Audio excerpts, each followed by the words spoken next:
Hello, welcome to Lecture 11, Magnetism. This week, we're going to look at how mass spectrometers, motors, and generators all work. To understand this, we'll need to introduce the principles and laws that describe magnetic fields. And to understand magnetic fields, we'll need to understand the physics definitions of magnetic forces. Our study of magnetism will require an understanding of its relationship to electricity. Hence the term electromagnetism. We begin with the concepts and conventions of electric current. Your understanding of chemistry and the fact that a conductor is made up of molecules which allow the free transfer of electrons from atom to atom will allow you to understand that charge can flow through a material. In chemistry, you think of electrons, the negative charge moving from atom to atom. As negative charge moves left, you could also consider a perspective where positive charge would be moving, and I use air quotes for moving, to the right. So as the left side of the material gets more negative, the right side of the material could be considered as getting more positive. We'll represent that rightward, again, movement of positive charge as I. We can calculate I as the change in charge over change in time. Remember, current is just the movement of electric charge. So in physics, we consider conventional current from the perspective of the flow or movement, again, that doesn't actually happen, of positive charge. So we're always thinking of the positive charge moving as representing our current. In this equation, we measure charge, represented by Q, in the unit of coulombs, which is a capital C. And current has the units of amperes, capital A, and an ampere is just a coulomb per second. Another way that we could represent charge is as the number of elementary charges. The elementary charge carried by an electron is 1.60 times 10 to the negative 19 coulombs. This value would be negative, and it's equal and opposite to the amount of charge on a proton, so 1.60 times 10 to the negative 19 coulombs as positive. We also have an alternate equation that's sometimes useful. We can represent current as N multiplied by Q multiplied by A multiplied by V, where N represents the charge density of the material, Q is just the value for the elementary charge here, A would be the cross-sectional area of our conductor, and V is the drift velocity of all the charges, the speed with which they are able to move through the conductor. As we've begun our study of magnetism with this look at current, many of the current calculations you'll be asked to do are quite straightforward. Fundamentally, our study of magnets will depend on our understanding of their forces applied. So magnets are objects that induce a magnetic field in their surrounding space. Our convention is to represent magnets with a north and south pole. The forces generated between multiple magnets will be relative to the orientation of these poles. Looking at the magnetic force conventions, anywhere we have the same pole in proximity to each other, so north close to north or south close to south, we'll experience a repulsive force. Anywhere that we have opposite poles in proximity to each other, so a north close to a south, we'll experience an attractive force. Repulsive forces will cause an increase in the distance between the two magnetic objects, and as such we'll assign those forces a positive sign, while attractive forces decrease the distance between those objects, and they receive a negative sign. The sign convention you should see is relative to the change in distance between magnetic objects. Now we need to think about magnetic fields. Now in our course we've studied forces by examining their effects. Fields are the tool we use to represent a force in space before we apply them to any object. A field is a collection of vectors that represent the magnitude and direction of a force if an object was present there. To understand fields, Let's think of gravity. Let's look at the Earth, and we know that gravity points towards the center of Earth. So all of our gravity field lines will circle Earth, pointing inward, and with a field, the density of field lines represents the strength. So in the green circle here, we see stronger gravity forces close to Earth. And as we move out and away from Earth, the density of the field lines decreases. So in the red circle, we recognize weaker forces. Now let's consider magnetic fields. In a magnet with its north and south pole, the magnetic field lines go from north to south. Closer to the magnet, our field lines are closer together, having a higher density, implying a greater magnetic field. And the further away from the magnet, the more spread out those field lines are. We represent the magnetic field with the symbol B. The units for magnetic fields are Tesla. 1 Tesla is equal to 1 kilogram per coulomb per second. There's a possible point of confusion I want to address here. When we have a magnet, the north pole is the north-seeking pole. Let's consider a compass in a magnetic field. Here we have the north-seeking pole, or the north pole of the magnet inside the compass. And everywhere we place it on a magnetic field line, it will follow the arrow of that field line. Many students find this confusing as they think of a north pole on a compass pointing towards the north pole of Earth. And this isn't wrong, but you must consider that your compass pointing towards the north pole of Earth is not out away from the Earth or not out away from the magnet, but it's actually right on the magnet. And when we place our compass on this magnet, we see that the north pole does point to the north. So the compass on the magnet would represent a compass on Earth. Now we need to bring our two concepts together. We need to recognize that magnetic fields will exert a force on a moving charged particle. The moving part is important. To understand this force, we need to think three-dimensionally, and this could be tricky. The force will be perpendicular to both the direction of the magnetic field and the direction of the velocity of the charged particle. To begin, we'll consider a side view of what's happening here. So we'll have a magnetic field that is pointing into the page, and we'll represent our charged particle with a velocity towards the bottom of the page. Let's turn our perspective and look at the front view. And here we'll see that same field and same relative direction, we're seeing the field lines move horizontally to the right of the page. But because we've only rotated, the velocity still points straight down. To understand the direction of a force that is perpendicular in 3 dimensions, we have to apply, you guessed it, another right-hand rule.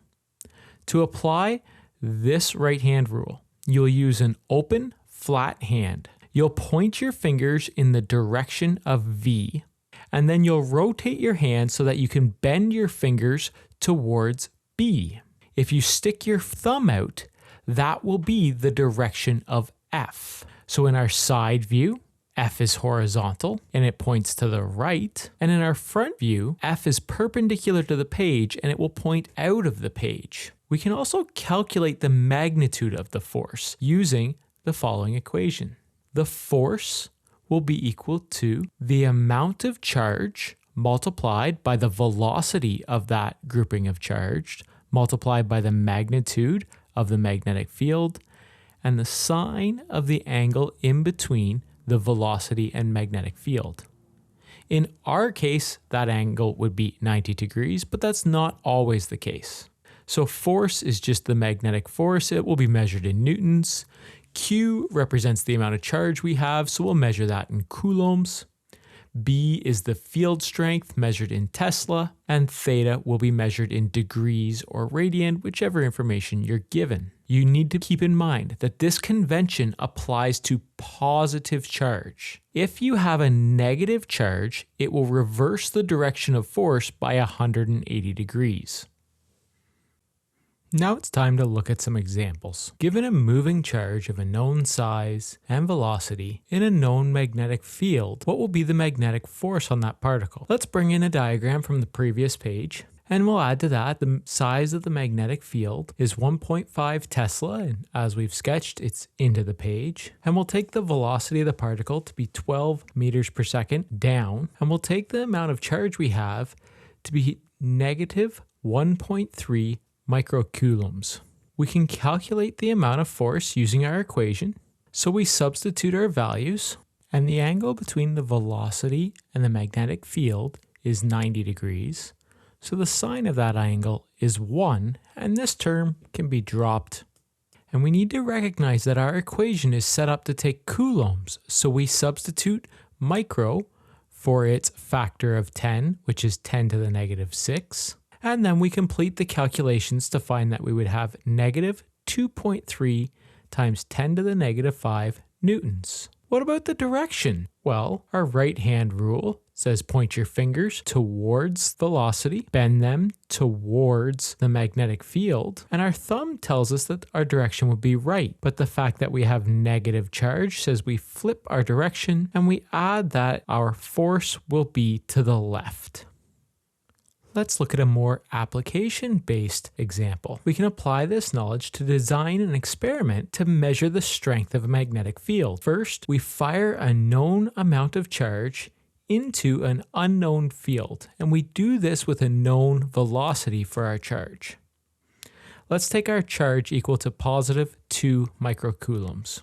We'll bring in our sketch again from the previous page. We're going to assume that our magnetic field is to the right, but we'll show that our particle has a velocity down and to the right a bit. So we'll say that its velocity magnitude is 50 meters per second, and we fire it with an angle of 30 degrees to the magnetic field. The second thing we do is we measure the change in velocity of the particle, and we apply Newton's second law, which recall is force is equal to mass times acceleration. In this example, we could say that the calculated force is 4.0 times 10 to the negative 5 newtons out of the page. Finally, we can rearrange the field equation using our measured force, our known charge and velocity and angle to calculate that this magnetic field would have a strength of 0.80 Tesla. Again, using the right-hand rule, the only direction that this could be is to the right, as we assumed. Now we will look at how magnetic fields apply to mass spectrometers. So in your fields, you will likely analyze substances with a mass spectrometer. And the physics behind these tools are quite interesting. These devices will control the magnetic field and the velocity of a particle, and that's indirectly. And then they measure a force, again indirectly, to determine the mass to charge ratio of the substance that makes up the particle. So we see that these devices have a fixed magnetic field inside of them, and we can launch a particle into them with a controlled velocity. And because this particle will have a charge on it and it's moving in a magnetic field, it'll have a force. And this force will point towards the center. Because there's a force, we'll see that the path of the object changes, and that means the direction of the force changes. And what we see is that we have a motion that brings the particle over towards this detector plate. In fact, this motion will be circular, and it will have a radius associated with that circular motion. In practice, we control the velocity of the particle by putting it into an electric potential field.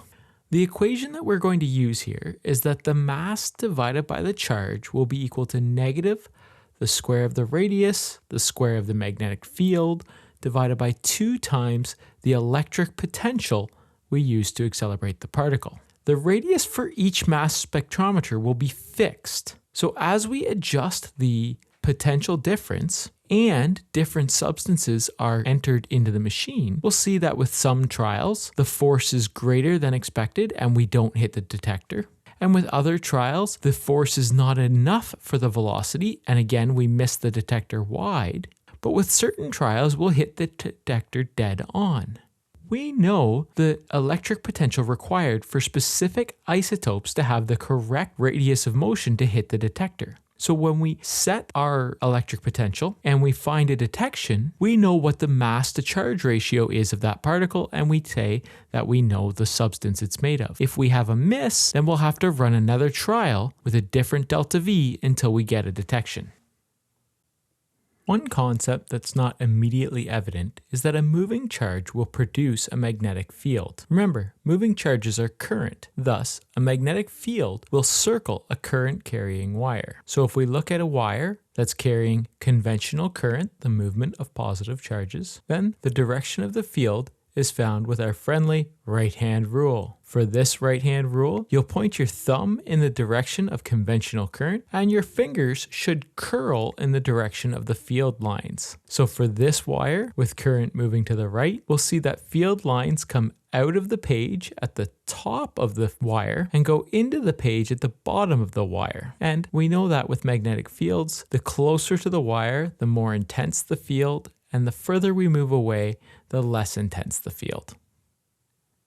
Another interesting phenomena is that a wire experiencing a changing magnetic field will have a current induced in it. This can be accomplished in multiple ways, which include changing the field itself or moving the wire. In the demonstration on the left, you can see that the magnet is flipping back and forth, which is changing the field and inducing current in the wire, which also provides charge to light the light bulb. Recall, field lines are vectors, so the changes include magnitude or direction, meaning more powerful magnets or flipping magnets both produce this phenomenon. This effect is proportional to the amount of wire exposed. So in the demo, you see the coils. More coils mean more exposed wire. Now, what about the second way? Moving the wire itself. Well, let's quickly draw a sketch where we have a magnetic field and we have a wire with some charges in it. Now, if we move the wire by giving it velocity, we're giving velocity to all of the charges, which means as the wire moves down through this magnetic field, from what we saw earlier, we would expect to see forces applied to each charge moving in the direction as drawn. Applying forces to the charge in the wire would induce a current. As you may predict from the previous slide, exposing more wire to a magnetic field changes the amount of induction. Conversely, having more coils can also concentrate a more powerful magnetic field. Many devices take advantage of this fact, and they use a device called a transformer to convert current and voltage to different levels. So below you see a transformer with a primary coil and a secondary coil on the left. And we see that this transformer has alternating current provided to the primary coil, which will induce a magnetic field that changes back and forth in the central block of the transformer, and that changing magnetic field will induce a current in the secondary coil. The fact that the primary and secondary coil each have a different number of coils in them means that the current induced will not be equal to the current used to generate. Transformers can step up and step down our current, and they're inversely proportional to the number of coils on each side. So if we take the number of coils in the primary side divided by the number of coils in the secondary side, that will be inversely proportional to the amount of current in the secondary side divided by the amount of current in the primary side. And because current and voltage are related, we'll also see that the number of coils is proportional to the voltage in each coil. Throughout this whole thing, I kept saying coil. N here represents the number of turns in the primary coil and secondary coil. These two terms, turn and coil, get used interchangeably. Throughout this whole lecture, we've seen that we can manipulate the relationship between magnetic fields and moving charges in either direction. And this goes the same for when we try to apply these concepts. We can create a magnetic field or magnetically induce a current. From this, two crucial machines have been designed. First, motors, which use a current to create an electromagnet in an electric field in an orientation that opposes its current position. With that, the electromagnetic electromagnet begins to rotate. So if we consider two magnets creating a magnetic field, and inside of that we place an electromagnet on a drive shaft, using the coils of the electromagnet, we can create a north pole here, labeled at coil 1, which will oppose its proximity to the north pole in the fixed magnet. This will cause the counterclockwise rotation. As the coil begins to rotate, we can use coil 2 to create an attractive force, bringing it closer to the North Pole, increasing the rate of rotation. As the electromagnet continues to rotate, thus turning the drive shaft, we can continue to change the polarity of the coils on the electromagnet, which will again encourage the rotation to continue, and we can harvest all of that new kinetic energy that we've generated in the drive shaft. This is how electric motors turn electricity into kinetic movement. Generators try and do the opposite. Generators will use kinetic motion to rotate coils of wire or a fixed magnet inside of the other entity. Here, we'll take a coil of wire and we'll draw a fixed magnet inside of that coil, and we'll use that external supply of kinetic energy to rotate the magnet. The rotating magnet constantly changes the magnetic field, which constantly induces alternating current in the coil. The principles behind these two devices are not that complicated, though the implementation of them are quite nuanced. It's time to recap what we looked at this lecture. This lecture we explored new concepts related to magnetism. We introduced the magnetic field and understood how it applies forces to moving charges. And we worked with the laws and principles that describe the relationships between magnetism and current, which is the movement of charged particles. With all of this, we applied our knowledge to better understand the machine's motors and generators, as well as the mass spectrometers that we use in the lab.